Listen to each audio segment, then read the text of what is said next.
United States was on the verge of dissolution on March 9, 1861, when Abraham Lincoln arrived in Washington, D.C. for his first inaugural address.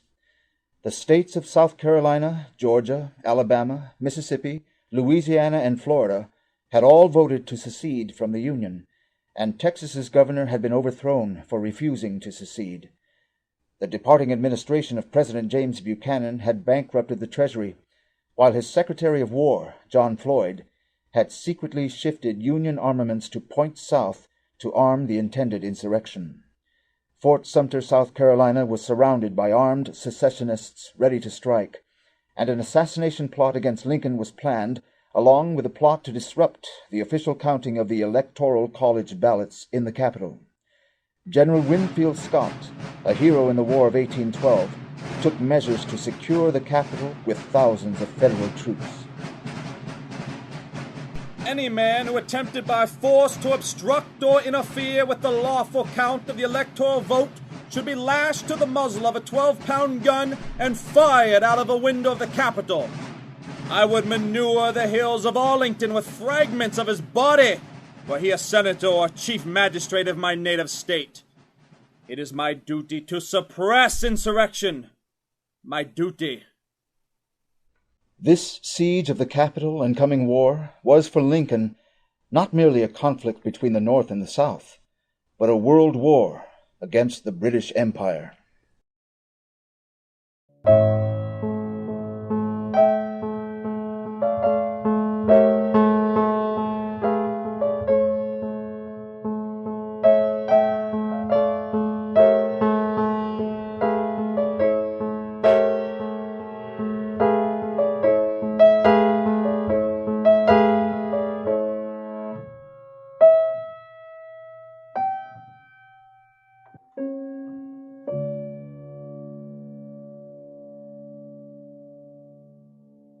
Lincoln knew the British Empire viewed the U.S. government, founded on the principle that all men are created equal, as a threat to the continuation of their empire.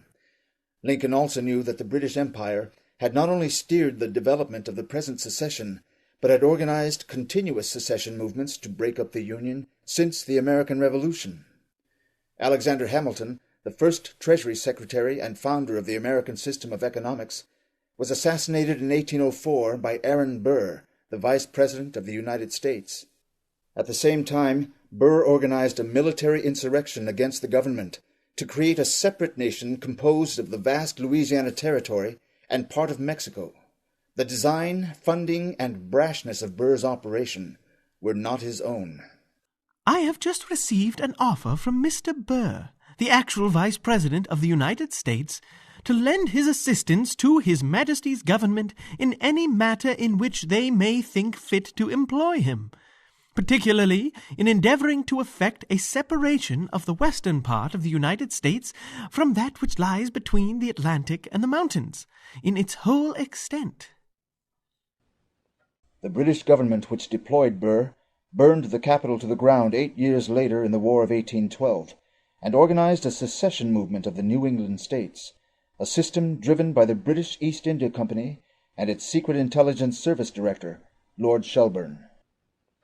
As the United States defeated these various attacks, Shelburne's successor and protege, Lord Palmerston, turned to the British slave system in the southern U.S.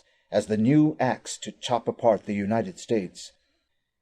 The slavery system, destroying the southern United States, was a critical part of a worldwide British economic system to which Adam Smith gave the name Free Trade.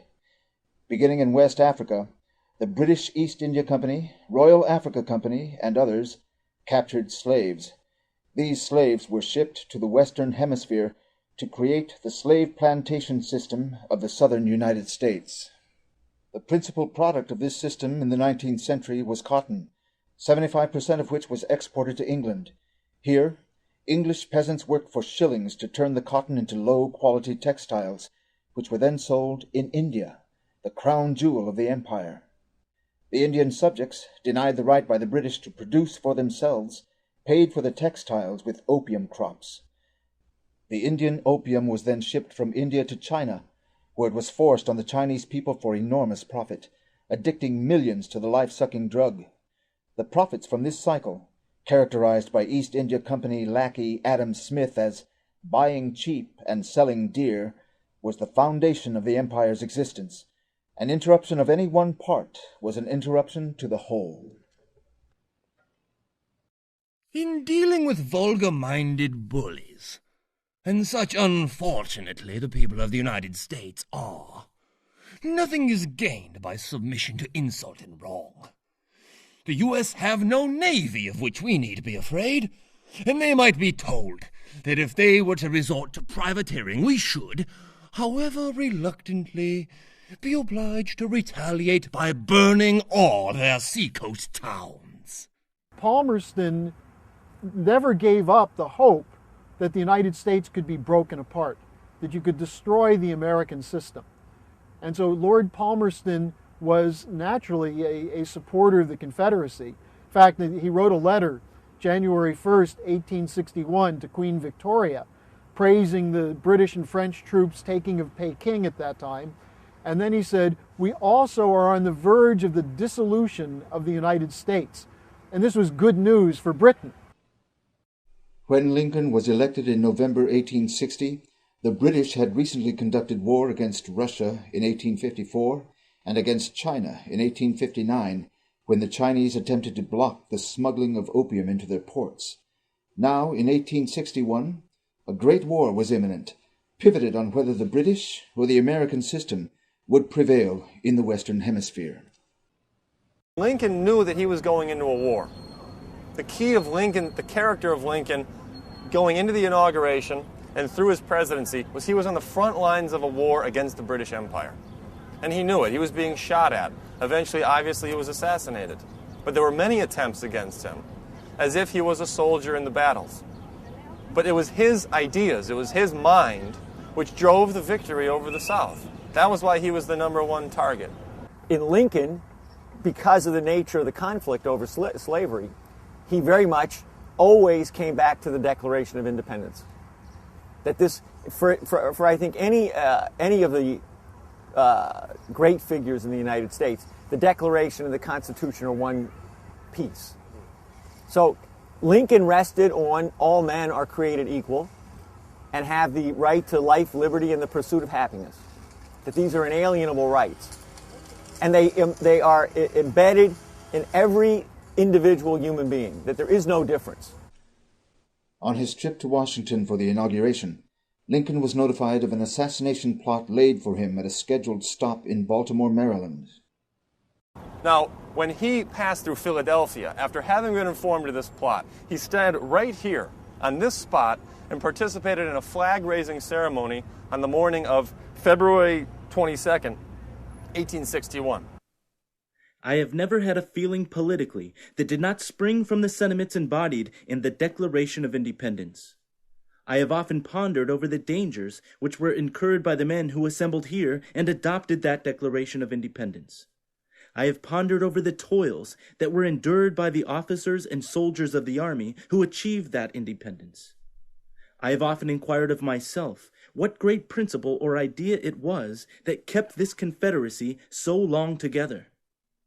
It was not the mere matter of the separation of the colonies from the motherland, but something in that declaration giving liberty not alone to the people of this country, but hope to the world for all future time. It was that which gave promise that in due time the weight should be lifted from the shoulders of all men, and that all should have an equal chance. This is the sentiment embodied in that Declaration of Independence. Now, my friends, can this country be saved upon that basis? If it can, I will consider myself one of the happiest men in the world if I can help to save it. If it can't be saved upon that principle, it will truly be awful. But if this country cannot be saved without giving up that principle, I was about to say, I would rather be assassinated on this spot than to surrender it. Lincoln is very specifically an example of a fully conscious figure of history, that he is acting as a figure of history. His motive is that. His immediate predecessor, there are many predecessors for Lincoln's thought, and in a case like his, there are always things that you may overlook, which are important. But the key thing is his impetus which led to his presidency was John Quincy Adams. The policy was, we have a Canadian border, we have a Mexican border, we have an Atlantic Ocean, we have a Pacific Ocean. These are our borders. This is our nation. We have to develop this territory for this nation in this territory. And our destiny, implicitly with him, but follow us, is our destiny is across the Pacific. As the Columbus crossed the Atlantic, we must cross the Pacific to liberate the people on the other side of the Pacific Ocean, in the sense of engaging them as our partners against the European oligarchy. That was the policy. So that's Lincoln's policy. The British oligarchy knew that Lincoln represented this mission to destroy them. That is why, upon his election, they had to stop him from being inaugurated. Now, when the carriage itself that was supposed to be carrying Lincoln passed through Baltimore, there was an enormous riot planned that was supposed to go off, trigger a certain amount of chaos, and there were planted assassins in the crowd who were going to stab Lincoln to death.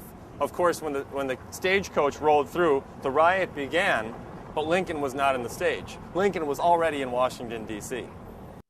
I hold that in contemplation of universal law and of the Constitution, the union of these states is perpetual. Perpetuity is implied, if not expressed, in the fundamental law of all national governments. It is safe to assert that no government proper ever had a provision in its organic law for its own termination. Descending from these general principles, we find the proposition that in legal contemplation, the union is perpetual, confirmed by the history of the union itself. The union is much older than the Constitution. It was formed, in fact, by the Articles of Association in 1774. It was matured and continued by the Declaration of Independence in 1776. It was further matured, and the faith of all the then 13 states expressly plighted and engaged that it should be perpetual by the Articles of Confederation in 1778. And finally, in 1787, one of the declared objects for ordaining and establishing the Constitution was to form a more perfect union. But if destruction of the union, by one or by part only, of the states be lawfully possible, the union is less perfect than before the Constitution, having lost the vital element of perpetuity. It follows from these views that no state upon its own mere motion can lawfully get out of the union, that resolves and ordinances to that effect are legally void, and that acts of violence within any state or states against the authority of the United States are insurrectionary or revolutionary according to circumstances. 1 month after Lincoln's inauguration, the Southern Rebellion began. The Confederate Army received huge support from Palmerston's British Empire throughout the war. However, Lincoln defeated the Confederacy by reviving the superior moral principle and industrial might of the nation. Even amidst civil war, Lincoln advanced the unity of the United States, as with his launching of a transcontinental rail project and encouragement of settlement by immigrants of lands west of the Mississippi. 2 days after the surrender of the Confederacy in April of 1865, Lincoln spoke on his policy for bringing the South back into the Union as if they had never left. Only 3 days after that, Lincoln was assassinated. The trigger man, John Wilkes Booth, was no lone gunman. Booth had been recruited to the assassination plot years earlier through a nest of Palmerston agents in British Canada, such as George Sanders, a paid operative of the British Empire's Hudson Bay Company, and John Surratt, a regular agent of the London-based Confederate Secret Service. The federal government itself identified this, convicting 8 people and hanging 4 on the charge of conspiring with these and other agents harbored in British Canada. However, these principal British agents, such as Surratt and Sanders, although wanted by the federal government, fled to safety in Great Britain. The Lincoln murder was a desperate British reaction to the defeat of their century-long strategy for dissolution of the United States. But instead of the United States dissolving into chaos, Lincoln's ideas became more powerful through his death. Because of Lincoln, the transcontinental unity of the nation would be achieved a few short years later. but also the living power of the U.S. Constitution and Declaration of Independence emerged over empire as a power in the world. In the eyes of foreign nations, the young United States, previously only a daring experiment in law and government, now had validated its principles. Through individuals like Henry C. Carey, who had been Lincoln's economic advisor, the United States underwent the most rapid industrialization and economic growth of a country that humanity had ever seen. This development was driven by economic policies explicitly against British free trade, such as the highest tariffs in the history of the U.S. These tariffs banished the British Empire's cheap slave labor goods from American markets, allowing manufacturing, infrastructure building, and population growth to steam ahead. British free trade, industrial monopoly, and human slavery travel together, and the man who undertakes the work of reconstruction without having first satisfied himself that such is certainly the fact will find that he has been building on shifting sands and must fail to produce an edifice that will be permanent. Look where you may, you will find prosperity to exist in the inverse ratio of the connection with Britain. As Carey wrote, everywhere where British free trade was implemented, it destroyed people, it destroyed food supply, it destroyed resources, it destroyed soil, it destroyed what civilization might have existed. You bring in British free trade, what's left? Destruction. Protecting the development of your population, your core capabilities, agriculture, industry, and so on, that's protectionism. So when you look at this, no country has ever developed without protection. None. Not any country in Europe, not anywhere. On May 10, 1869, the last spike in the transcontinental line was driven. For the first time, the historic mission of the U.S. project was met. A nation unified through manufactures and infrastructure from east to west, north to south. Think about this. This is after a 4-year-long civil war, tearing apart the United States, half a million human beings killed, an equivalent number, huge amounts wounded, maimed for life. You'd think that the nation would have been crippled for a long time to come after this, as the British intended. This nation came out of the Civil War with a type of unity and a type of economic development that the world had never seen. We became a world's leading power economically within 10 years, 15 years of the Civil War. In 1876, Henry Carey organized the U.S. Centennial Celebration, inviting the world to see how Republican principles had transformed the youngest nation on earth into the most prosperous. 9 million visitors attended, including official foreign delegations composed of scientists, engineers, economists, and industrialists. What these observers saw was the opening of an incredibly vast new field of human potential, such as had never existed in the world before that point. Amidst the awesome array of drill presses, saws, printers, water pumps, and more, sat Henry Carey's literature stand of books and pamphlets, educating visitors on the virtues of the American system of economics.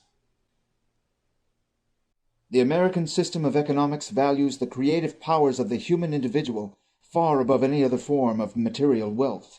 Further, it recognizes these creative powers as the very source of that material wealth.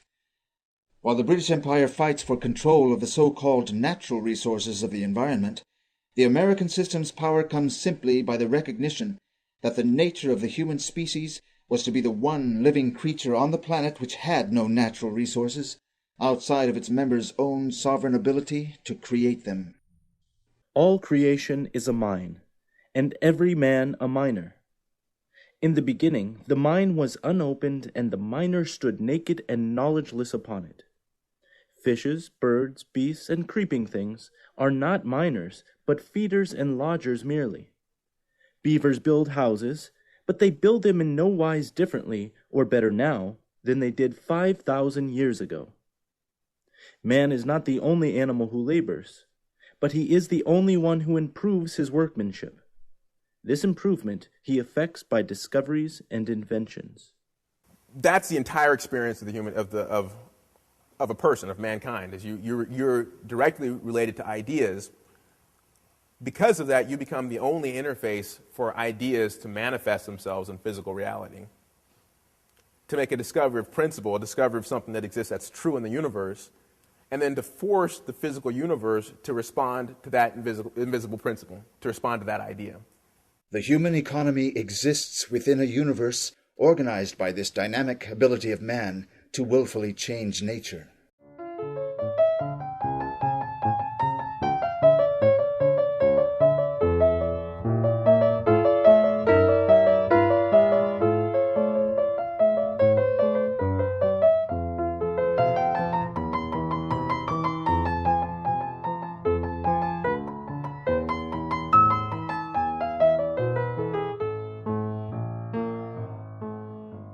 For the human species, you have to ask yourself, what's required for that spread, that texture, that growth of humanity into these areas? What's required?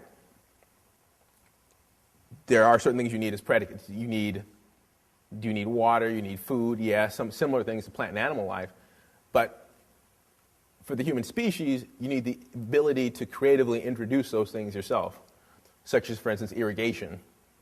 The human species, if you want to introduce human life into a desert, we don't wait for water to appear in the desert. We irrigate the desert. The source of that is in the individual, lies in the individual human mind, as opposed to, a collective process or something. What it requires is that you have individuals in your society who have been educated up to the level where they're able to contribute something of their own. A discovery we make in nature usually involves something that's already happening. But we make a discovery of how that's happening.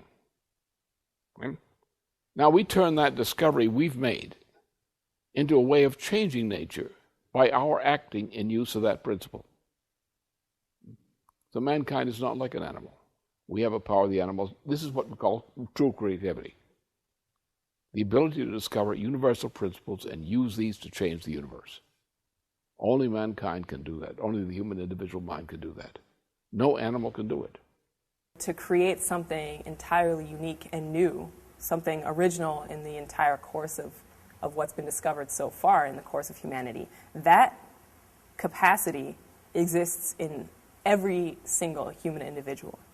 And the idea that every single individual has that potential is lovely and exciting to us. In opposition to the American system, the British Empire treats the power of human insight as a threat to its power. With empire there is no divine spark of human reason which profoundly transforms nature. With empire, man is only a different form of cattle. Thus, the oligarch system must cease to exist, for it works against the laws of nature and the human mind. You can contrast the North and the South in the United States.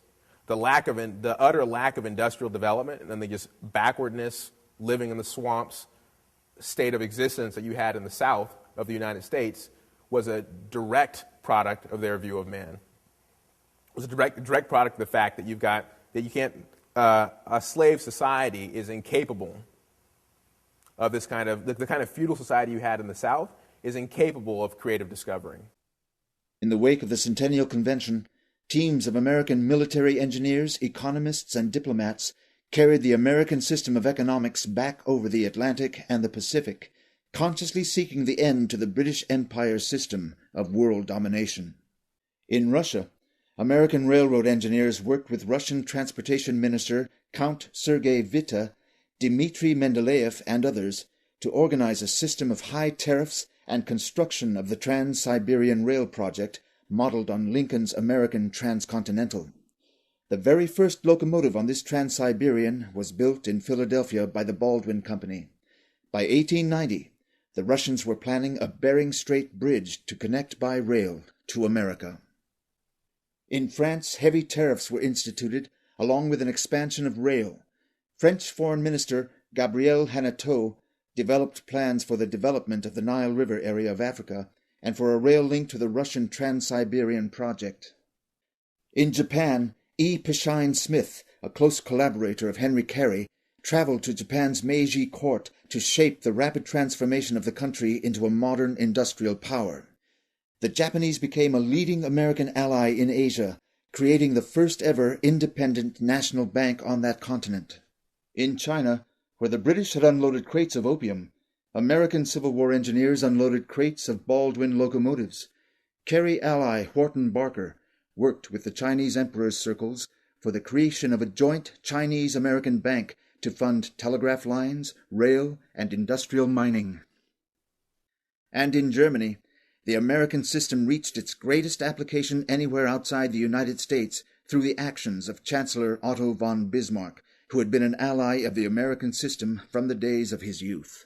Bismarck himself had been a close friend of some of the American students who had been explicitly sent over by John Quincy Adams to study at Göttingen, at Jena, at Berlin, to basically study universal history as it was taught by Schiller and by the von Humboldts. 3 years after the American centennial, Bismarck broke Germany's free trade system, implementing an American-inspired tariff policy for Germany. The kinship between Germany and the U.S. became so strong at this time that Republican congressman and Civil War veteran William McKinley quoted Bismarck's speech for a German tariff from the floor of the U.S. Congress. The success of the United States in material development is the most illustrious of modern time. The American nation has not only successfully borne and suppressed the most gigantic and expensive war of all history, but immediately afterward disbanded its army, found employment for all its soldiers and marines, paid off most of its debt, given labor and homes to all the unemployed of Europe as fast as they could arrive within its territory, and still by a system of taxation so indirect as not to be perceived, much less felt. Because it is my deliberate judgment that the prosperity of America is mainly due to its system of protective laws, I urge that Germany has now reached that point where it is necessary to imitate the tariff system of the United States.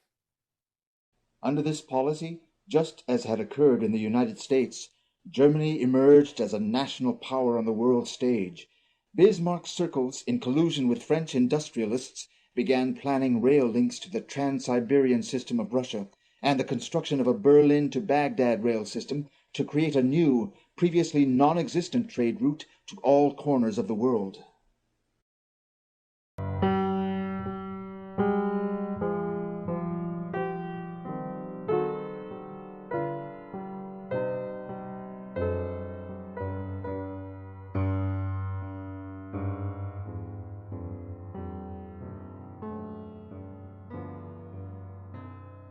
The threatened world leadership of the British East India Company based itself on a relationship between control of the world's sea routes and enforced underdevelopment of interior land masses.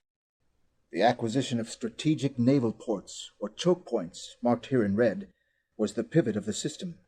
By controlling these ports and corresponding sea lanes, the British dominated trade, using colonies such as India or African nations as sources of cheap raw materials and slave labor. Other nations wishing to engage in the same geographical area would have to operate through the British.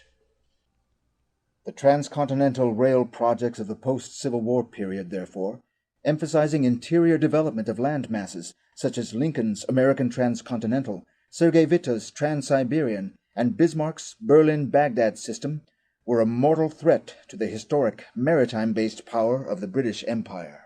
We were aggressively promoting the American system, and the British at that point decided that the only thing that they could do to prevent the successful spread of the American system and the buildup of these rail connections and the land bridge across Eurasia was to blow up the world. Literally, they were losing the chess game badly, and so their only last option was to kick over the chessboard. Under this geopolitical view, British imperial policy toward the end of the 19th century turned to the creation of a great world war, pivoted on pitting Russia and Germany against each other. The intention of this policy was not for any nation to come out as the victor, but rather for all nations involved to be destroyed. In Germany, Bismarck was conscious of this geopolitical strategy. In correspondence he wrote about his nightmare of coalitions, that alliance of France, Russia, and Britain, which would encircle Germany and destroy her in war and economic ruin. Bismarck was committed to alliances which allowed for Germany to develop, but he also understood that these alliances required the benefit of the other. That is, that the unification of Germany occurred in a war against France and Austria. But he was willing to form an alliance with Austria. He had his own alliance with France because he realized that if he were at war with these countries, Germany wouldn't be able to develop. So his commitment to the Three Kaiser League, the alliance with Russia, the alliance with Austria, that wasn't popular with some of the smaller German states that were incorporated in Germany. But Bismarck's argument was that this policy created the best potential for Germany to develop its industry, to increase its markets, and to have peace. He also negotiated with the Russian Tsar, secretly, behind the back of his own Kaiser, because the Kaiser was going to agree with the Kaiser of Austria, this old fart there, still the emperor, in a Balkan War. And the Balkan War involved Slavic peoples, which were part of the Orthodox Church network, as the Russians were part of the Orthodox network. So it was an attempt by the British to organize another religious war between Orthodox and others, as Western and Eastern Christianity. He knew you don't do that. So he entered into a secret agreement, he did, behind the back of his Kaiser, two Kaisers, the first Kaiser and the second one, Wilhelm I and Wilhelm II, who was a completely British fool, and said that he would sabotage any attempt to support Austria in a Balkan War. So as long as he was in power, the war couldn't go off, because the British plan was to have Russia and France attack Germany at the same time, and to use the Habsburg-Balkan War as a trigger for that purpose. So no, let's sabotage it. Bismarck's insight and diplomatic skill thwarted all British attempts to pit Germany against Russia in war. His understanding of how European powers were manipulated by the British, and his counter-policy of alliances with nations for peace, meant that for a British-orchestrated world war to succeed, Bismarck had to be eliminated. During these years, Prince Edward Albert, the protégé of Lord Palmerston and the son of Queen Victoria, made himself dictator of British foreign policy. For the next 20 years, he would personally oversee the elimination of all obstacles to the creation of a nightmare of coalitions, beginning with Otto von Bismarck. His greatest weapon in his work was not the gunboat, but insight into turning the vices and weaknesses of individuals into the most destructive weapons against them. The removal of Bismarck began with the use of one of Edward's greatest allies, his in-depth knowledge of the personal defects of his nephew, Kaiser Wilhelm II of Germany. Edward Albert, and partly is able to operate through this insane oligarchical royal family system, where, the Tsar of Russia, the Kaiser of Germany, they're all part of his family. They're all offshoots of Queen Victoria. When you think of an oligarchy, you got to think of a termite mound. With the queen termite, this gigantic blob about 20 times the size of her consort, pumping out eggs, and every other termite is there to aid the queen in her eggs. When you have a bunch of noblemen who intermarry, you have family connections, but you also weaken the bloodline, so to speak.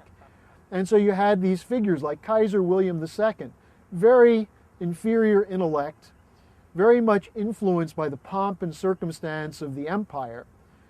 Kaiser William II, I think in 15 years, had 37 design changes in the costumes of the Imperial Guard.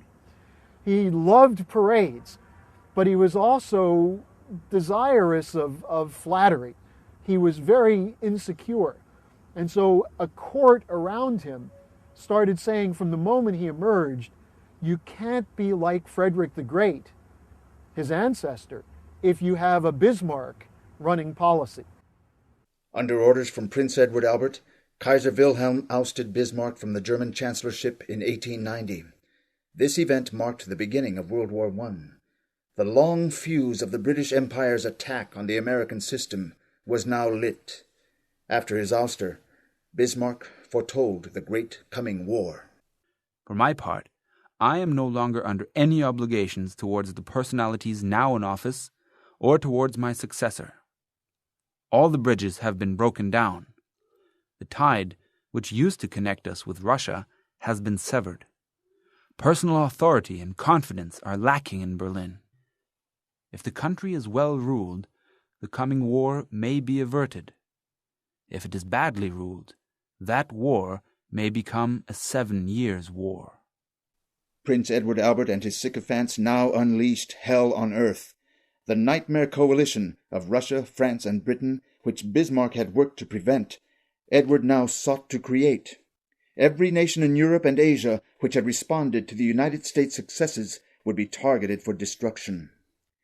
In 1894, French President Sadi Carnot was assassinated. Edward's Anglophile circles within the weakened French government then launched the Dreyfus scandal. This involved the fraudulent conviction of French Army Captain Alfred Dreyfus, of Jewish-German descent, as a traitor. This scandal would continue for 12 years, giving birth to an anti-German and anti-Semitic right-wing turn in France. Temporarily overcoming his known disdain for the yellow races, Edward Albert and his sons, through continuous official visits to Japan, personally organized the brainwashing of the Emperor Meiji of Japan. Albert, as he had also done with Wilhelm, preyed on Japan's island mythology. You are an island in Asia, just as we are an island in Europe. As we rule over Europe, you shall rule over Asia. With England's help, Japan will become a great naval power. Under this direction, Japan launched war against China in 1894, using its largely British-built navy, and grabbing huge tracts of Chinese territory where U.S. and Russian industrialists had hoped to build critical links for the Trans-Siberian Rail Line. Although the advances achieved in the wake of Lincoln's Civil War victory were being quickly crushed in Europe and Asia, the United States remained at this time a stronghold of power and independence against the British Empire. Under newly elected President and Lincoln devotee William McKinley, economic and political progress were charging forward. McKinley's commitment to the continuation of the U.S. policy against free trade were more explicit than any United States president had ever made them. 30 years of protection has brought us to the first rank in agriculture, in mining, and in manufacturing development. We lead all nations in these 3 great departments of industry. We have outstripped even the United Kingdom, which had centuries the start of us.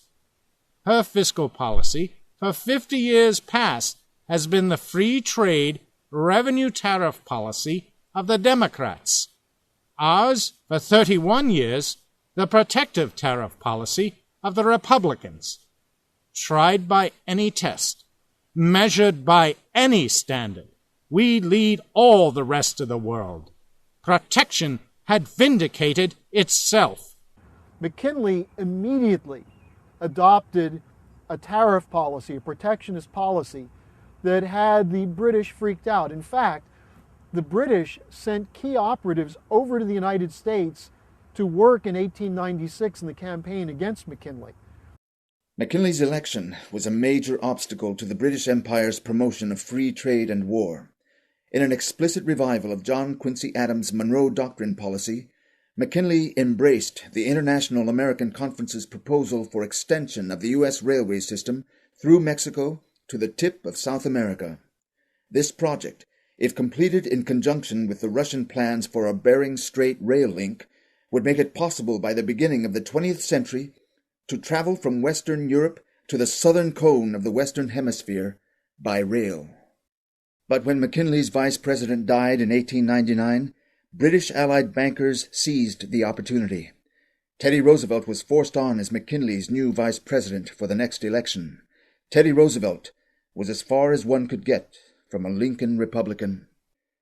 A sworn Anglophile, his love for the British Empire and its system of racial hierarchy were due to 2 key individuals, One was his uncle, James Dunwoody Bulloch, who, during the Civil War, had served in England as the head of the Confederate Secret Service. Bulloch procured the entire Confederate Navy, which destroyed Union ships and blockades of the South, prolonging the war. Teddy Roosevelt considered Bulloch one of his personal heroes, and traveled to meet his exiled uncle in England in 1886 to be tutored on naval war strategy. American traitor Alfred Thayer Mahan, author of The Influence of Sea Power on History, was the other major influence on Teddy Roosevelt. Mahan frequented the Royal Societies and clubs of Prince Edward Albert's England, promoting their new post-Civil War vision of an Anglo-American naval empire. Mahan's leading proponent in the United States was Theodore Roosevelt. When Mahan's book was published, very few people read it. Roosevelt bought up as many copies as he could and distributed it throughout the Congress, to the Navy, to key people.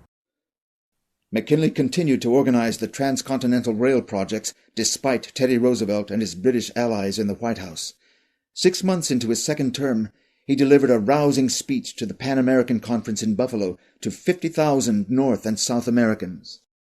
The next day, McKinley was murdered by an anarchist, deployed by the same Emma Goldman anarchist networks which had killed President Carnot of France 7 years previous. As Goldman would later admit, it was London that was the base of operations for her international terrorist movement. The killing of McKinley, which was done by the British, was done by that, but it was to get rid of him. It brought in Teddy Roosevelt. And Teddy Roosevelt was trained by his uncle, who was the chief of the Confederate Intelligence Service in London as a British agent. So you have the presidency of the United States, by assassination, is turned over from a patriot to an enemy, Teddy Roosevelt. This derailment of the Lincoln legacy in the United States ensured that Edward Albert, now King Edward VII, would meet no resistance from the U.S. In 1904, by preying on the continuing Germanophobia connected to the Dreyfus affair and a humiliating defeat of the French army by the British at Fashoda, Edward and his French agents rammed through the Entente Cordiale agreement with France. The pivot of this friendship treaty included binding commitments for collaboration in future war. On the other side of Eurasia, Britain's other new subject, Japan, was poised to launch another war, this time against Russia. The Japanese emperor had signed an Anglo-Japan treaty in 1902, the central feature being that in the event of a Japanese-Russian war, Britain would prevent other European powers from aiding in Russia's defense. With the green light thus on, British banks had increased loans to Japan for arms and warship production. As the Entente Cordiale was being finalized, Japan launched a devastating sneak attack on the Russian naval station of Port Arthur, foreshadowing the Pearl Harbor attack 37 years later against the United States. By 1905, the Japanese war against Russia had achieved its objective. The Russian nation was crippled. Only one capital ship remained in its navy. The resources of the country were exhausted. After the peace treaty, arbitrated by U.S. President Teddy Roosevelt, a revolution was run against the Tsar, further weakening his ability to govern. The optimistic vision of Russian leaders like Sergei Witte for a tramway of iron rail girding the world had been replaced by the bleak practicalities of war and British balance of power games. Shortly thereafter, King Edward bestowed the most noble British order of knighthood, the Royal Order of the Garter, on the Japanese emperor, an order so esteemed it was only possessed by the king and 25 knights around him. The summer of that year, Kaiser Wilhelm II of Germany and Tsar Nicholas II of Russia met on a yacht in the Baltic Sea. The Tsar feels a deep personal anger at England and the king. He called Edward VII the greatest mischief-maker and the most dangerous and deceptive intriguer in the world. I could only agree with him, adding that I especially had to suffer from his intrigues in recent years. He has a passion for plotting against every power, of making a little agreement, whereupon the Tsar interrupted me, striking the table with his fist and saying, "Well, I can only say he shall not get one from me, and never in my life against Germany or you." My word of honor upon it. Tsar Nicholas of Russia would not keep his word of honor for long. Within 2 years of this discussion, in 1907, the Tsar signed a war alliance with King Edward's Britain, arranging Russia in a triple partnership with France and Britain against Wilhelm's Germany, the very trap Nicholas had sworn to his cousin he would avoid. In the absence of Otto von Bismarck, no one remained to prevent King Edward's orchestration of a nightmare of coalitions for war.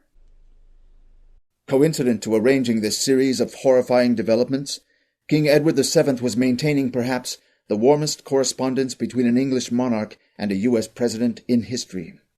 Edward wrote Teddy letters about how the two of them had been placed in command of the two great branches of the Anglo-Saxon race, while Teddy responded that the real interests of the English-speaking peoples are one, alike in the Atlantic and the Pacific.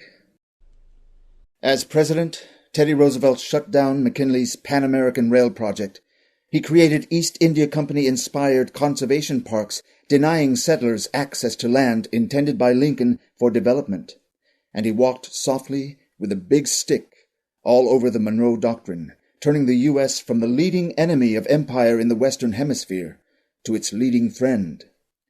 With the post-Civil War power of the U.S. thus chained to British interest, the last fateful steps to the ignition of war were lit in the Balkans.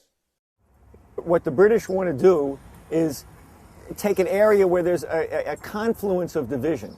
You have Roman Catholic, Serbian, or the Orthodox churches. You have some Muslim elements. It's all the leftovers of the Ottoman Empire and the conflicts of the Ottoman Empire. And the British view is we can foment conflict virtually at the drop of a hat in these places.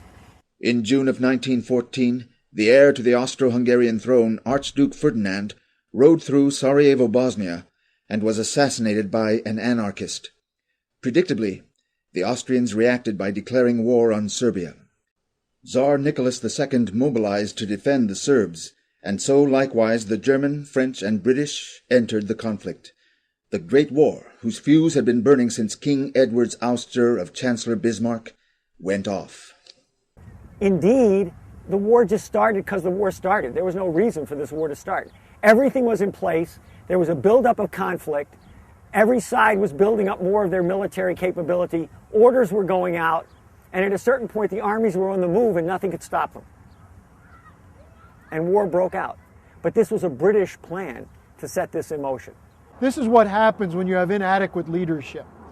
William II was a terrible emperor in Germany. Tsar Nicholas of Russia was incompetent.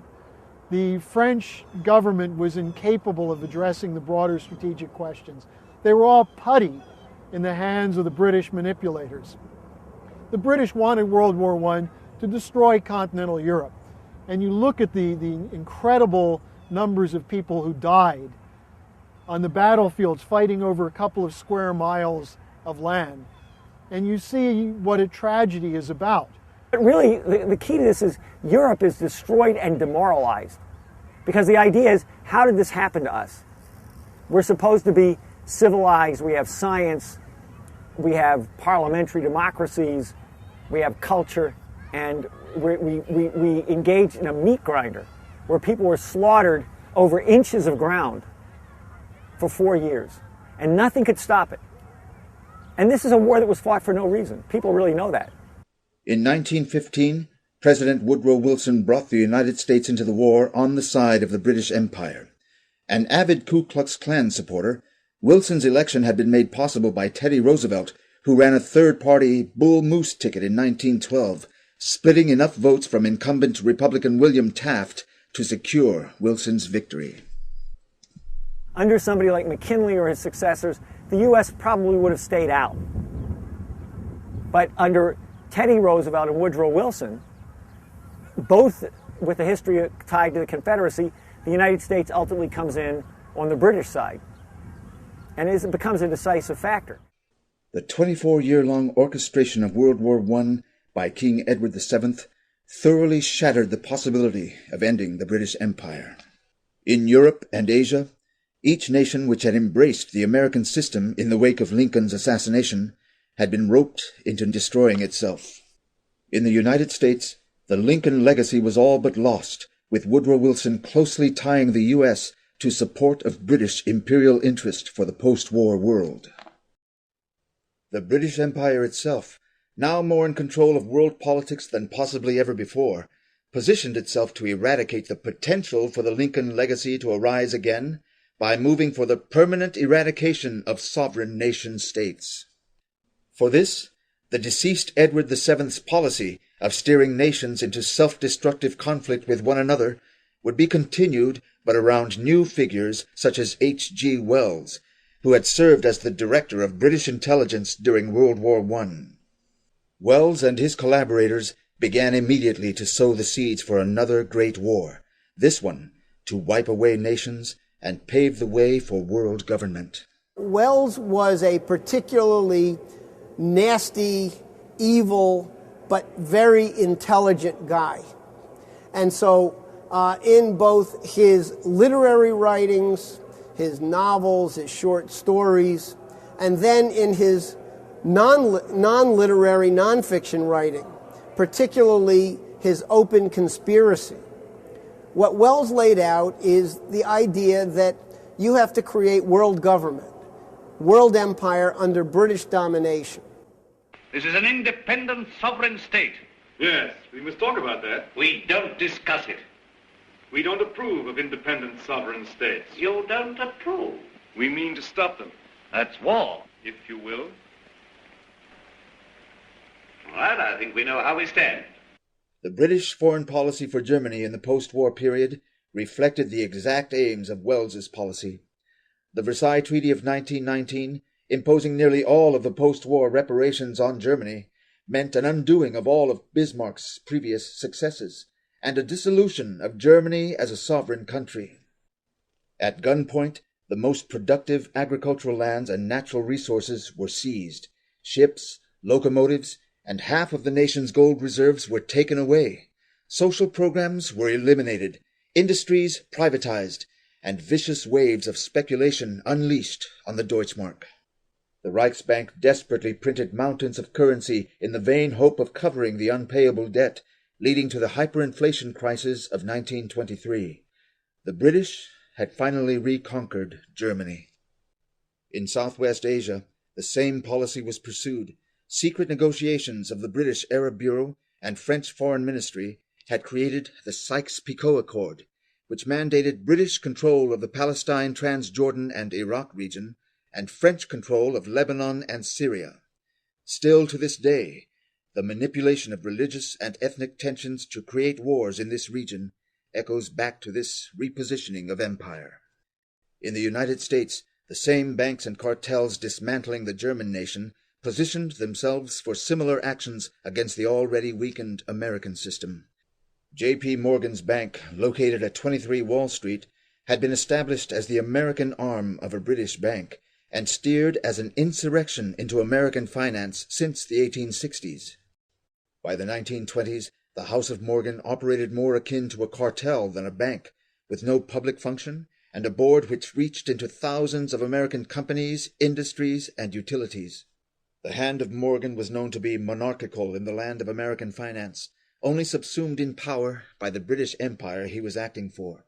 It was this vast financial network which would take over the political parties, install a series of London and Wall Street-controlled presidents like Calvin Coolidge, and advise the dismantling of the American system.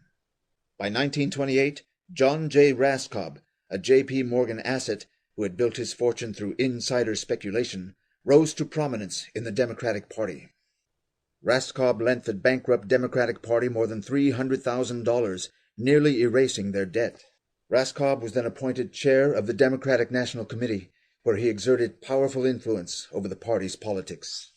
Controlling things on the Republican side of the aisle was another J.P. Morgan agent, Thomas Lamont. Lamont was a financial liaison to both Imperial Japan and Mussolini's Italy. In 1925, when Mussolini's party was nearly bankrupt, Lamont came in with $100 million of J.P. Morgan money to bail him out. This same Thomas Lamont also provided daily consultation to the U.S. President Herbert Hoover. In October of 1929, the rampant speculation of the 1920s culminated in Black Friday. It was the 1920 line collapse. And it collapsed amidst a period of dominated by euphoria. Oh, you can't beat the system. This is our system. Everything is fine. You can't beat the system. So like the boomers today, can't beat the system. Well, we go along with it. We go along with it. That's the system. We learn to live with the system. We learn within the system. We adapt to the system. We're going to be successful. We're going to make it. The financial crash on Wall Street spread throughout the economy as a whole. And so you had not only massive unemployment through the collapse of the entire industrial and agricultural base of the economy, but you really were headed into the direction of real social despair bordering on social chaos. Well, the shock was great. But then 1930, 31, 32, and 33, it was a horrible nightmare for them. People, you'd see them, the crowds waiting on the soup kitchens to eat breakfast in Manhattan, lined up, dressed of people who had been considered themselves well-to-do in the previous time. Now they are with their top hats, their suits, and so forth. They're out there in the street, practically begging for a meal. Look, this was a very dangerous period. This was the period when there was an effort by the Morgan interests to put a fascist government in power in France around Pierre Laval. This was the period of the Spanish Revolution when the fascist regime of Franco was put in. Hitler was in power. Mussolini was in power. There was a pro-fascist movement in Britain centered around Lord Beaverbrook, which was moving to take over Great Britain. And there were bankers on Wall Street who supported this, including the grandfather of our current president. Prescott Bush was working through the Harriman interests to fund Hitler. Through these networks, and directed on the ground by Reich Bank President Hjalmar Schacht, millions of dollars were injected into the Nazi Party. By January, German President Hindenburg was pressured to put Hitler in as the Chancellor, and by February 27, 1933, the Reichstag building was set on fire by a Nazi Party member. The Nazis blamed this on the Communist Party, and then used the fear inspired by the events as a pretext to give Hitler emergency dictatorial powers. The economic crash in the United States had snowballed into widespread hunger, bankruptcy, foreclosures, and 25% unemployment.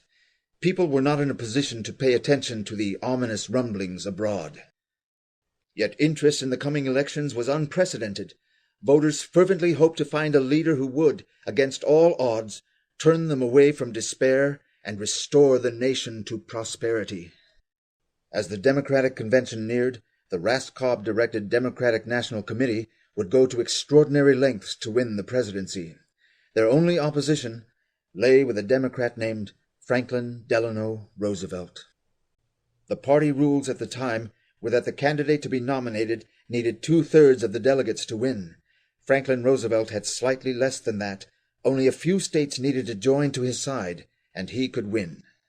The method that was plotted against him by the DNC was to keep the votes separate through as many ballots as possible until the delegates would break form and the convention might end up in a deadlock where the party would elect a compromise candidate of the DNC's choosing. They had various candidates available, any one of whom would have been acceptable as long as it wasn't Franklin Roosevelt. Their idea was that if they could string it out through 4, 5, 6, 7, or 8 ballots, that they could eventually convince supporters of Roosevelt that he couldn't make it, they should drop their support for him, and they could bring in a candidate acceptable to the Morgans. To ensure none of the delegates broke for Roosevelt, his opponents created a chaotic atmosphere at the convention.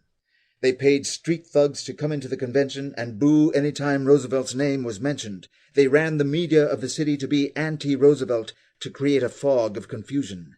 They even went to the extent of pressuring Roosevelt's delegates to break from him while they ate at restaurants and while going to their hotel rooms in the interim hours of the convention. Indeed, Roosevelt did not get enough on the first ballot, the second, or the third. In each vote he made only small gains. Campaign manager Howe and Roosevelt both knew that if at any point he lost votes, he would be out. the fourth vote comes up, and Roosevelt's in direct communication with Howe and Farley, and basically their idea is they've got to get it on this roll call. A mysterious telegram began to circulate at this point of the convention, a telegram intended to disorganize the Roosevelt delegates. The way out of danger of a deadlock is not only open, but it is attractive. For all through these various delegations, there is an astonishingly strong, though quiet conviction that the party can unite on a man who is stronger than any of the leading contenders. That man is Newton Baker of Ohio. Roosevelt responded to this effort to demoralize his supporters by sending his own telegram from Hyde Park, New York. I am in this fight to stay. This is a battle for principle. A clear majority of the convention understands that it is being waged to keep our party as a whole from dictation by a small group representing the interests in the nation which have no place in our party. My friends will not be misled by organized propaganda, by telegraphs now being sent to delegates. Stick to your guns. It is clear that the nation must not and shall not be overridden. Now is the time to make clear that we intend to stand fast and win.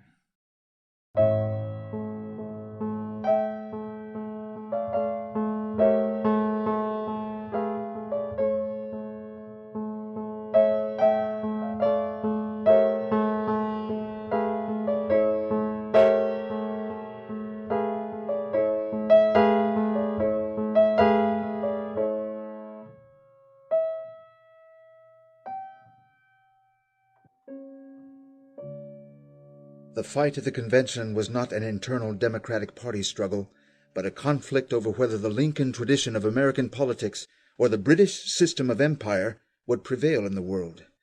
Franklin Roosevelt knew this to be the issue of the convention. He knew this not as a recent discovery, but something which was fundamental to his thinking throughout his life.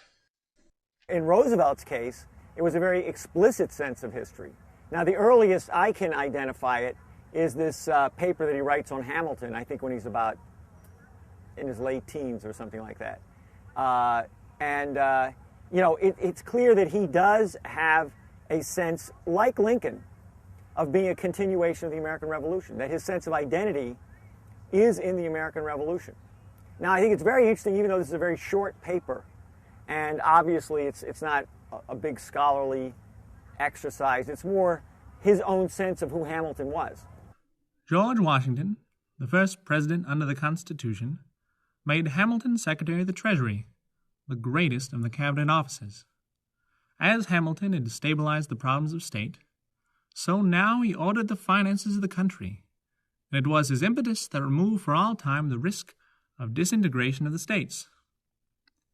None appreciated this solidarity more than Aaron Burr, who, defeated for the presidency in his race against Jefferson in 1800, largely through the efforts of Hamilton, saw in this greater financial security the banishment of his dream of establishing a Northern Confederacy.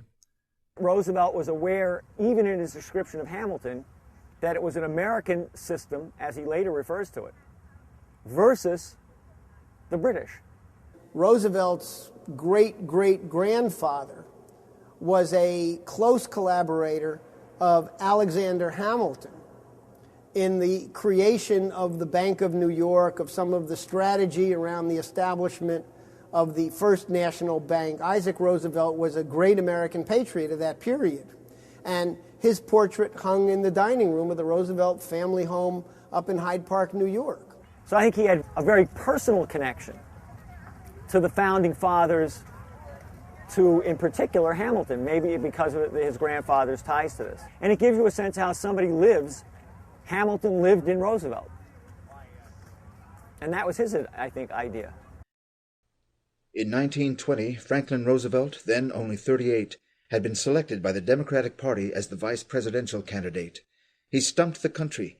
Franklin visited 38 states and gave over 1,000 speeches. Franklin's policies were focused on the development of natural resources and improving the working and living conditions of the population. Amidst this momentum, Franklin contracted the life-threatening disease poliomyelitis. At a critical moment in his political career, he had to drop out of politics and concentrate his every effort on battling a life-threatening disease. Franklin and his family turned this period of illness and convalescence into a constructive period of his education into all fields. There are times when I think that Franklin may never have been president if he had not been stricken. You see, he had 1,000 interests. You couldn't pin him down. Then suddenly there he was, flat on his back, with nothing to do but think. He began to read. He began to think. He talked. He gathered people around him. His thoughts expanded. His horizon widened. He realized even more profoundly that it's the human being's mental capabilities, the human mind, that is who you are, and that's your strength. And if you rely on that, in effect, you can be the President of the United States even though you're crippled.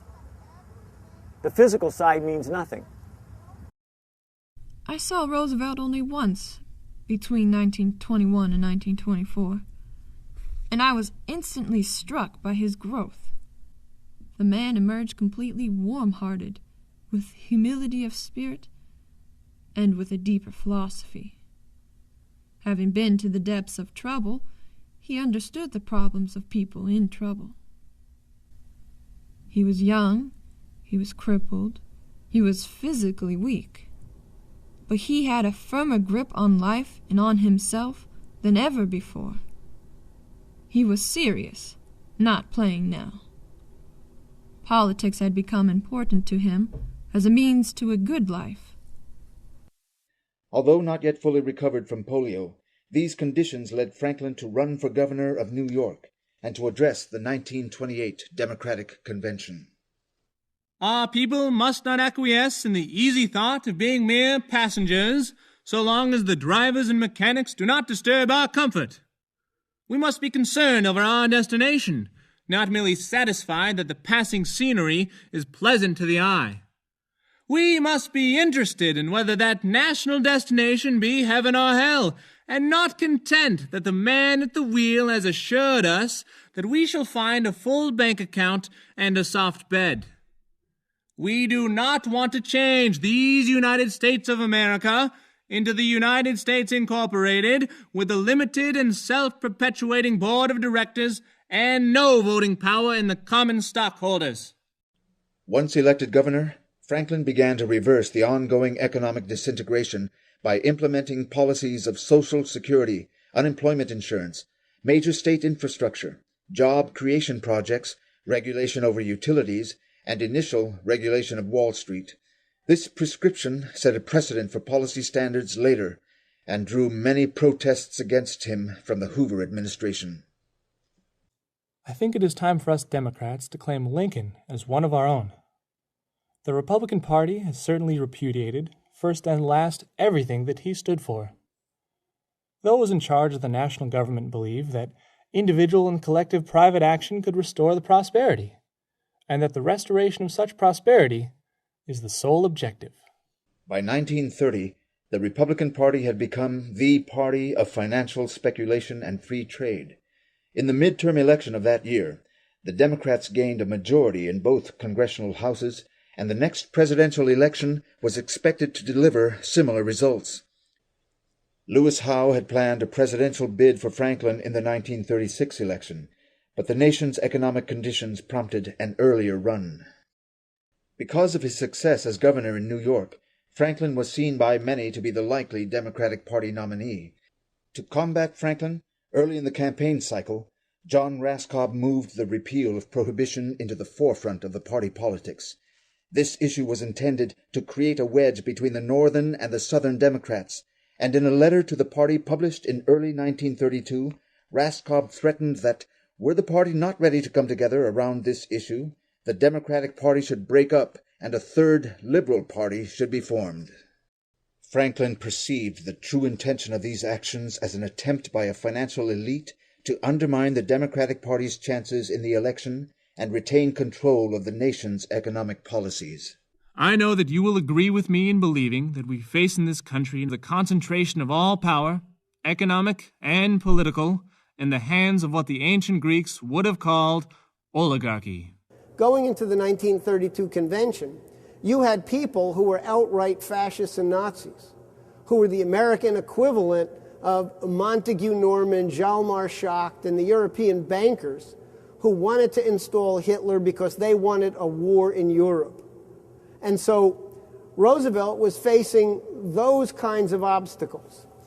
To combat this control from an elite few of the Democratic Party, Franklin invented the fireside chats in order to educate the population about the problems America faced and to muster support for his intended policy solutions. These unhappy times call for the building of plans that rest upon the forgotten, the unorganized, but the indispensable units of economic power. Plans that build from the bottom up and not from the top down, that put their faith once more in the forgotten man at the bottom of the economic pyramid. It is high time to admit with courage that we are in the midst of an emergency at least equal to that of war. Let us mobilize to meet it. In this situation, Roosevelt attracted especially the people in the lower 80% of family income brackets to the fact that he was going to do something for them. And we had a deeper cultural level in the United States, which is not British.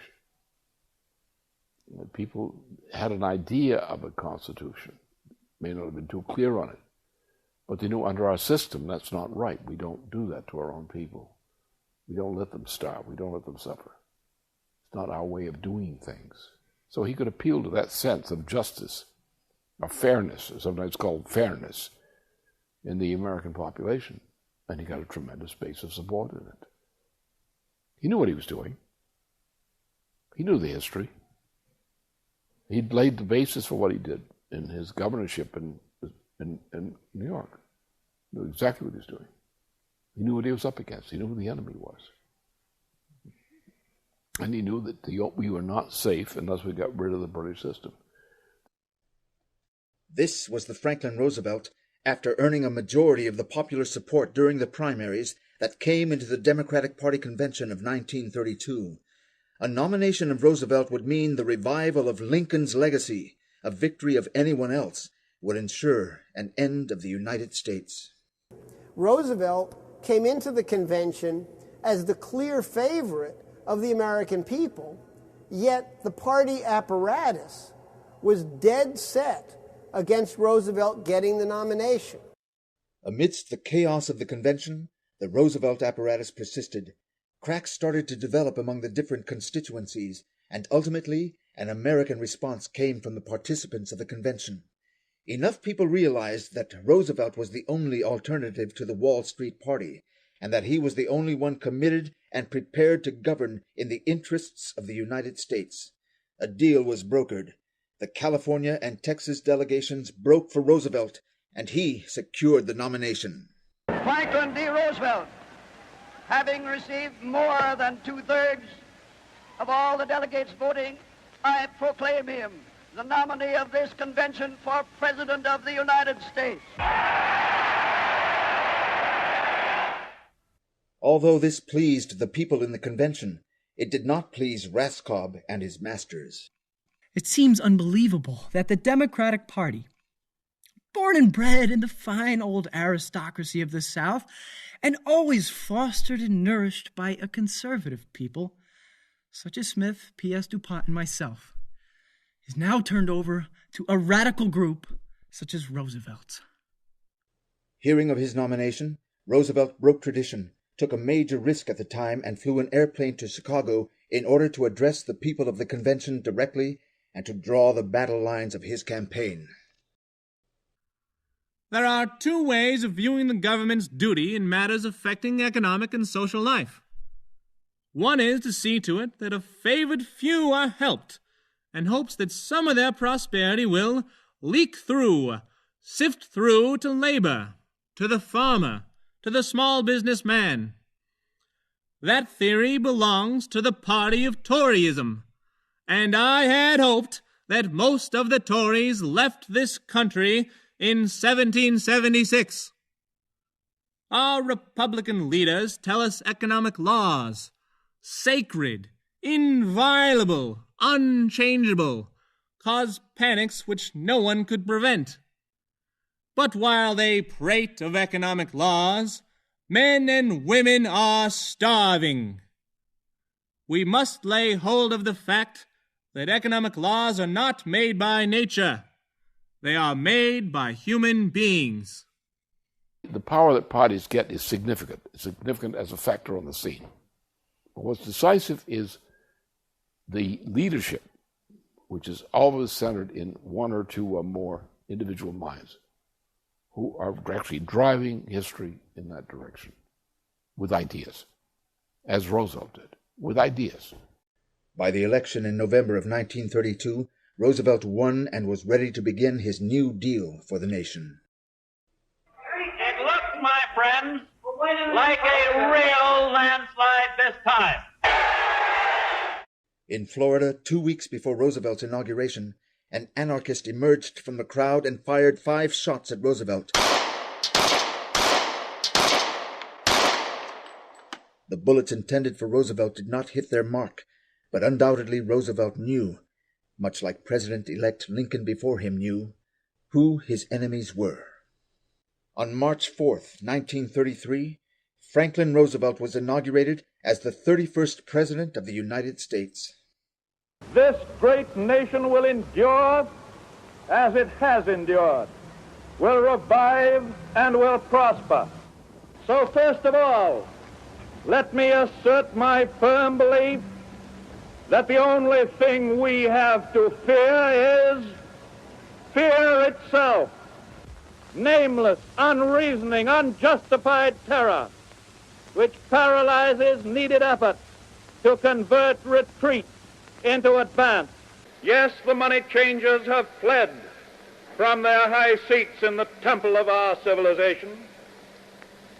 We may now restore that temple to the ancient truths. So between Lincoln and Roosevelt, we didn't have an American president who was able to fundamentally transform the United States with this idea of the American system. Roosevelt understood this. He understood it from his studies of Hamilton. I'm sure he also understood Lincoln's policy very clearly, because so much of what he did was an echo of Lincoln.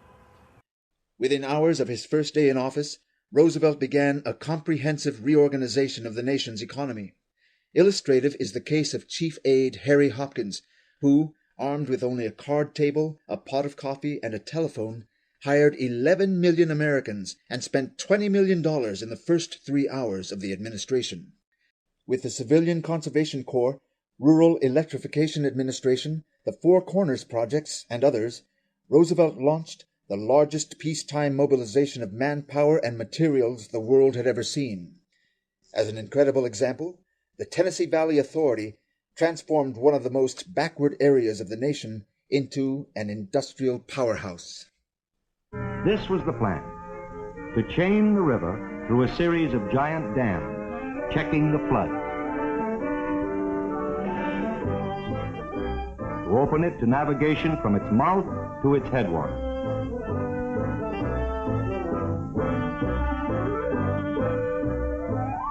To give the farmers the benefit of modern science and research. To help them control the water on their land and restore the fertility of the soil. To reforest millions of acres on the ravaged hillsides.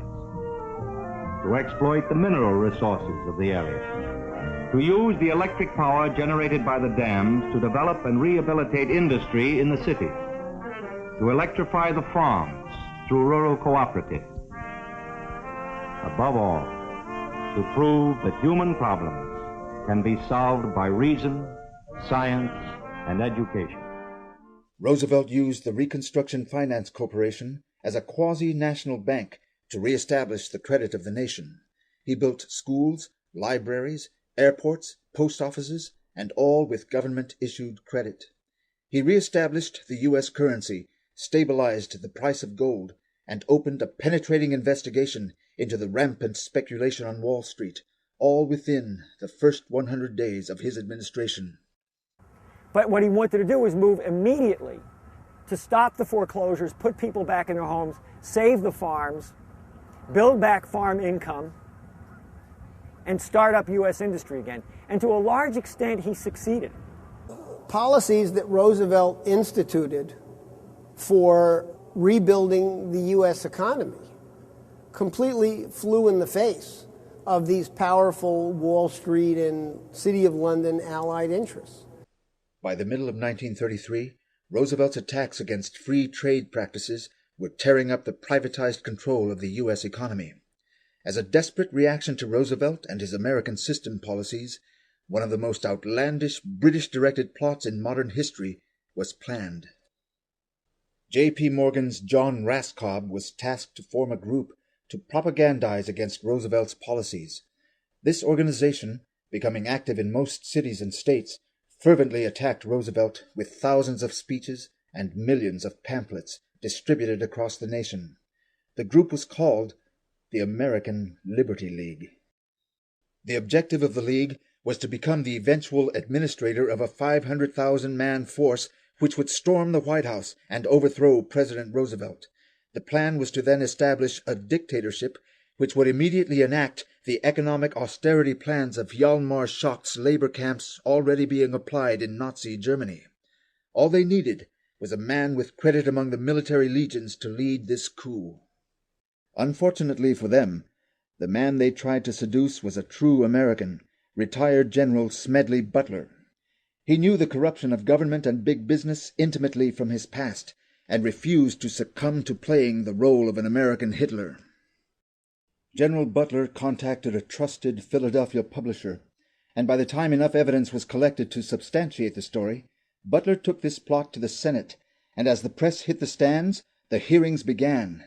The plot was exposed. The plan as outlined to me was to form an organization of veterans, to use as a bluff or as a club at least, to intimidate the government and break down our democratic institutions. The upshot of the whole thing was that I was supposed to lead an organization of 500,000 men, which would be able to take over the functions of government. The defeat of this attempted coup was only another step in Roosevelt's re-establishment of the strength of the U.S. Constitution as a living principle of government. His response to the coup attempt was to further recruit the population to the approaching global war against fascism and poverty.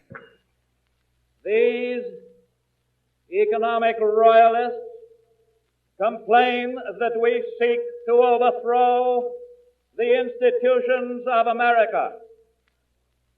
What they really complain of is that we seek to take away their power. Our religion and our allegiance to American institutions requires the overthrow of this kind of power. Against economic tyranny such as this, the American citizen could only appeal to the organized power of government. We well remember that the collapse of 1929 showed up the despotism for what it was. And the election of 1932 was the people's mandate to end it, and under that mandate, it is being ended.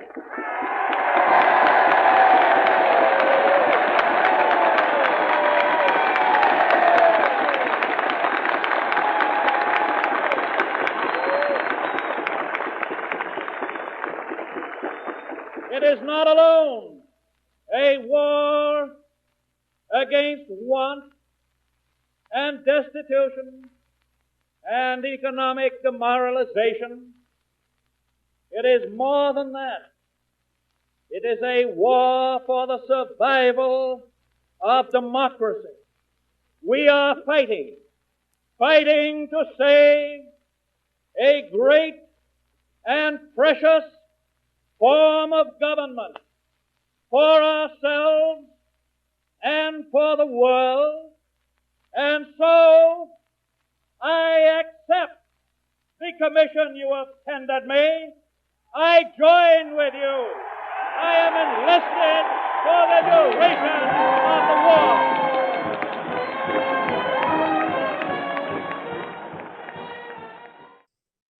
The story of the battles and the plans for World War II has been told over and over again. What has not been told is the story of the war between the American and the British system to determine the future of civilization, which took place in discussions between the two individuals who represented these outlooks, President Roosevelt and Prime Minister of Britain, Winston Churchill. The story is perhaps best told through the eyes of Franklin Roosevelt's own son, Elliott Roosevelt, who attended and later transcribed many of these discussions. Winston is at the dinner table, Father, and already giving quite a speech. Shall we go? He shall come to understand this time. He must. World events are outpacing our resolve. What do you mean, Father? Winston would like to think I wasn't serious last time, but tonight is a different story. You know, Elliot, after flying over Africa, I've had some important thoughts about the future of the world. If you look at the Great Salt Flats in southern Tunisia, you can see that at one time it must have been a vast inland sea. You also have the rivers that spring up in the Atlas Mountains to the south and disappear under the Sahara to become subterranean rivers. Why not take these waters and divert this water flow for irrigation? It'd make the Imperial Valley in California look like a cabbage patch. And the salt flats, they were once below the level of the Mediterranean. You could dig a canal straight back to recreate that lake, 150 miles long, 60 miles wide. The Sahara would bloom for hundreds of miles. It is true, wealth. The Sahara is not just sand, it has an amazingly rich potential. Imperialists don't realize what wealth is, what wealth they can create. They've robbed these continents of billions, and all because they were too short-sighted to understand that their billions were pennies compared to the possibilities. Possibilities that must include a better life for the people who inhabit this land. Just then, Vice President Wallace came in. I can't take this, Franklin. I just spent an hour talking with the British Foreign Minister. He was trying to convince me that after the war, the United States and the British have to contain the threat of communism. I said, fascism, communism, capitalism all come from the same point of view, and the British economics is no different. And all he could do was stare at the ceiling and spout some hullabaloo about Darwin. These people are the damnedest fools. Henry, you need more finesse. Finesse? You see, most of these folks are just victims of this old system. Their system uses them more than they use it. We've got to be impatiently patient, Henry. Franklin, we've got our very own fascist here in this country, just waiting to subvert us all over again. We have to move fast to solve this thing. Yes, but after the war, the cries will come that the present unity will no longer be necessary, and that's when the job will begin, in earnest. One sentence. When we've won the war, I will work with all my might and main to see to it that the United States is not wheedled into the position of accepting any plan that will further France's imperialistic ambitions or that will aid or abet the British Empire in its imperial ambitions. Winston has got to listen to me this time. He'll find out this time. Father, Wallace, and I walked into the room together and sat down at the table. There were pleasant jokes and light discussion for most of the evening. After everyone had eaten, and making sure the Prime could hear him, Father began to talk loudly to one of the guests. You know, my friend over there doesn't understand how most of our people feel about Britain and her role in the life of other peoples. It's in the American tradition, this distrust, this dislike and even hatred of Britain. There are many kinds of Americans, of course, but as a people, as a country, we're opposed to imperialism. We can't stomach it. He looked at Churchill with a smile significantly. The Prime Minister sat like a Buddha, a big cigar in his face. The point, which I am having a hard time getting across to some people, is that many Americans are anti-British. Take me. God knows, and my friend knows, I'm not anti-British now, but I remember very clearly that when I was 7 or thereabouts, in 1889 or 90, and my mother took me to England, and we saw Queen Victoria drive in her carriage down a London street, why, I hated the old woman. At this point, Most of the dinner guests slowly made their way out of the room, while Churchill sat there, sinking in his chair, immediately lighting another cigar. By the time the room cleared out, it was only Father, Churchill, Wallace, and myself. The discussion had turned to policies for after the war and Father's plans for a new economic system. Those Empire trade agreements are a case in point. It's because of them that the people of India and Africa, of all the colonial Near East and Far East, are still as backward as they are. Mr. President, England does not propose for a moment to lose its favoured position amongst the British dominions. The trade that has made England great shall continue, and under conditions prescribed by England's ministers. Alexander Hamilton's reports prove that our American system strengthens the economy through developing the population. This is what has always worked and will work. It's principled. I am drafting a pamphlet to bring about the industrialization of China. We could start tomorrow. You have no idea what a mistake you would be making with that. We feel... I am firmly of the belief that if we are to arrive at a stable peace, it must involve the development of backward countries, backward peoples. How can this be done? It can't be done, obviously, by 18th century methods. Who's talking 18th century methods? Whichever of your ministers recommends a policy which takes wealth and raw materials out of a nation, but which returns nothing to the people of that country in consideration. 20th century methods involve bringing industry to these colonies. 20th century methods include increasing the wealth of the people by increasing their standard of living, by education, by bringing sanitation, by making sure they get a return for the raw wealth of their community. Take India, Winston. I can't believe that we can fight a war against fascist slavery and at the same time not work to free people all over the world from a backward colonial policy. There can be no tampering with the Empire's economic agreements. They're artificial. They're the foundation of our greatness. Mr. President, I believe you are trying to do away with the British Empire. Every idea you entertain demonstrates it. But in spite of that, we know that you constitute our only hope. And you know that we know it. You know that we know that without America, the Empire won't stand. Once Churchill had enough, he forced a smile, got up, and cordially bid us a good evening. As he waddled away, Father picked up his things and spoke confidently, to himself, but also to me. The choice is ours, you know. We have a chance to use our influence in favor of a more united and cooperating world. This nation has a rendezvous with history. Roosevelt's vision of the post-war agreements between the Big Four, the United States, Britain, China, and the Soviet Union, were for them to be responsible, under the principles of the Atlantic Charter, to form the United Nations, which would oversee the banishment of colonialism worldwide and bring the power of technological development to nations across the globe. Under the leadership of President Roosevelt, the United States created a potential for global cooperation, threatening the end of imperialism on the planet.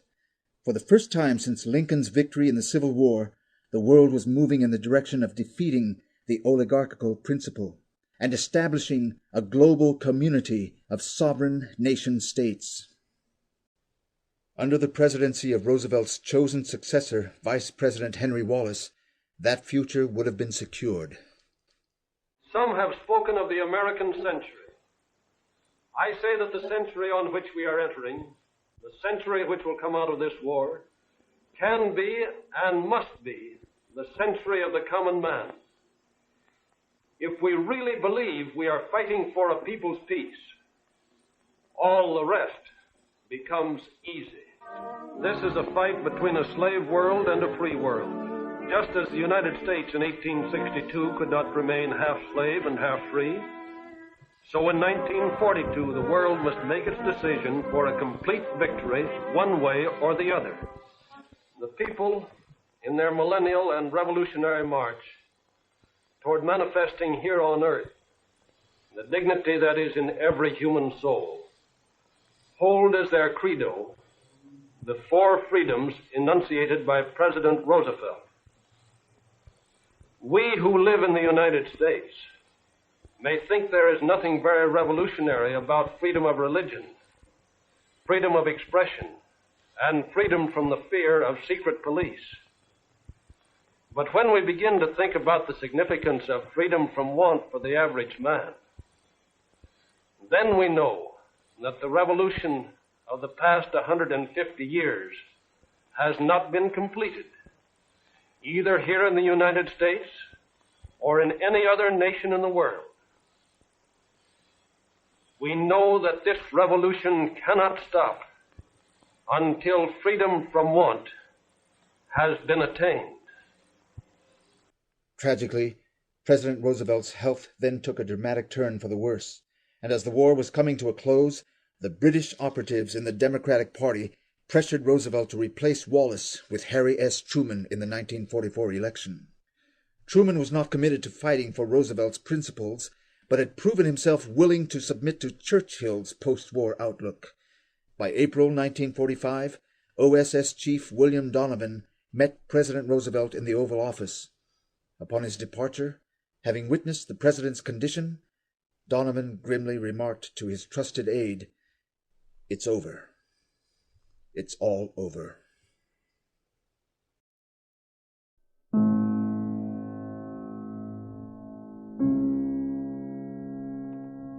As President Roosevelt was laid in the ground, the British and Dutch were allowed to re-enter Africa, Indochina, Indonesia, and other nations on the brink of independence and recolonize. 2 nuclear bombs were dropped on the nation of Japan by Harry Truman, even as that nation was entering surrender terms. Instead of collaboration for rebuilding the world, the U.S. followed Britain's plan into a nuclear standoff with Russia, which would divide the world for the next 40 years. The U.S. presidency was, with a few exceptions, steered by the British to revive free trade as the hegemonic system of the global economy. Leaders like John F. Kennedy, Malcolm X, Martin Luther King, and Robert Kennedy, who challenged these problems, were assassinated.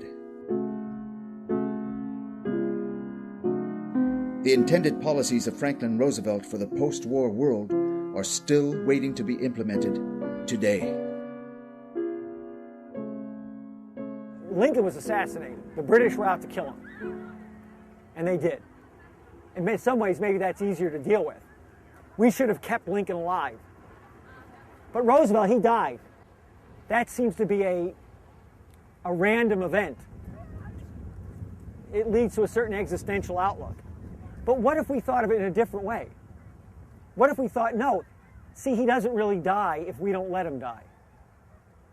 We have the ability as human beings to keep alive that which was unique about him. His mental capabilities, his discoveries, his social dissemination of ideas, his creativity in organizing other people. If we kept that alive as a universe where the minds of people is what we valued, what they discovered, what they act on as human beings, going back to this idea that Roosevelt discovered it was his person, not his physical being, then their death would diminish them less. They'd be more alive in us. It is the leadership of individuals, not the unfolding of events, which determines world history. Now is the time for a new generation of Americans to revive the legacy of FDR and Lincoln and rise up to relegate the British Empire to the trash bin of history once and for all.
In a symbolic gesture, American troops destroy the Nazi Party emblem.